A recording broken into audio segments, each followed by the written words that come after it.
For this video, I'm going to show you how to convert a few fistfuls of empty bullet casings into a decorative set of multi-purpose paperweights, using a bit of styrofoam, a little ingenuity, and a whole lot of firepower.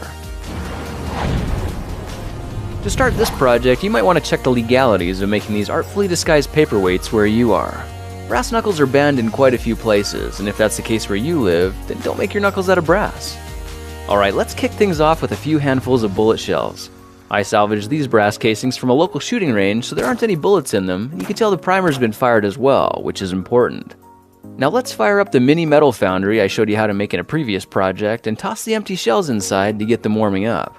Now a lot of people have asked whether this improvised backyard foundry can actually get hot enough to melt brass, and the answer is yeah, it'll melt brass no problem. In fact, you can melt copper, silver, and even gold without any trouble at all, and the best part is you can do it on propane. Propane burns clean, costs less, and melts metal way faster than charcoal does, but you do need a specially designed jet torch to balance the fuel-to-air ratios and make it work properly. This is the design I came up with, and I'll show you how to make this gas blaster torch in another project video.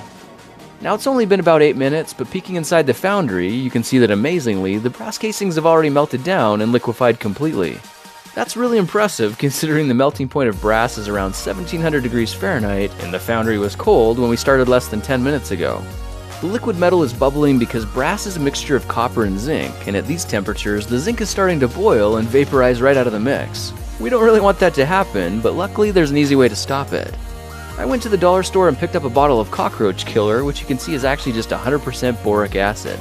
If we sprinkle a generous amount of the white powder into the soup of molten metal, we can sit back and watch it do the dirty work for us.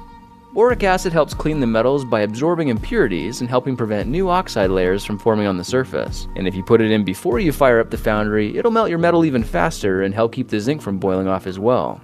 Okay, the crucible's full and everything's completely liquefied, but before we pour the metal, it's a good idea to scrape any gunk off the top and clean it up a bit.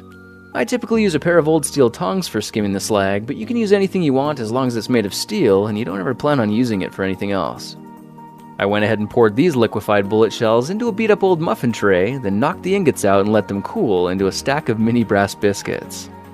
Now to transform these heavy metal muffins into fistfuls of defensive jewelry, we'll need a styrofoam cutting template like this one I made in Photoshop. If you want a copy, just check the description and download it for free.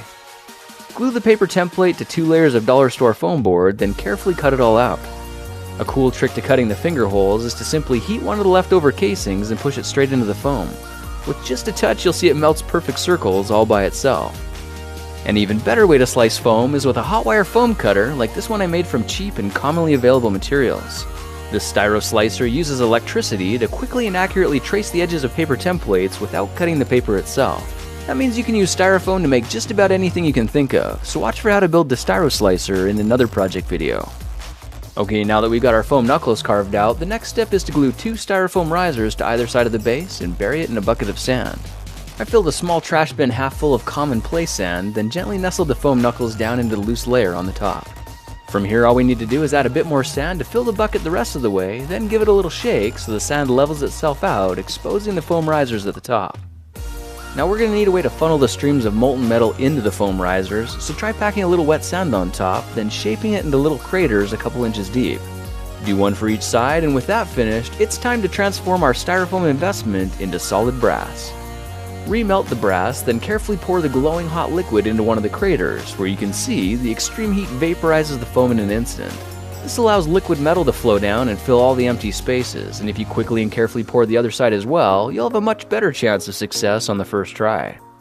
The metal only needs around 5 to 10 minutes to cool down, so feel free to pull it out and take a look. Just be careful not to touch it because it's still extremely hot. I cooled mine in a bucket of water, then chopped the risers off with a hacksaw, and just like that, we've got ourselves a crude but very cool looking brass casting. Now just for fun, I wondered how this thing would look cleaned up a bit, so I clamped it in my bench vise and worked it over a few times with metal files and some fine-grained sandpaper, and bam, there it is. Just like that, we've got ourselves a smooth and shiny brass paw, which for some reason feels really comfortable and strangely empowering.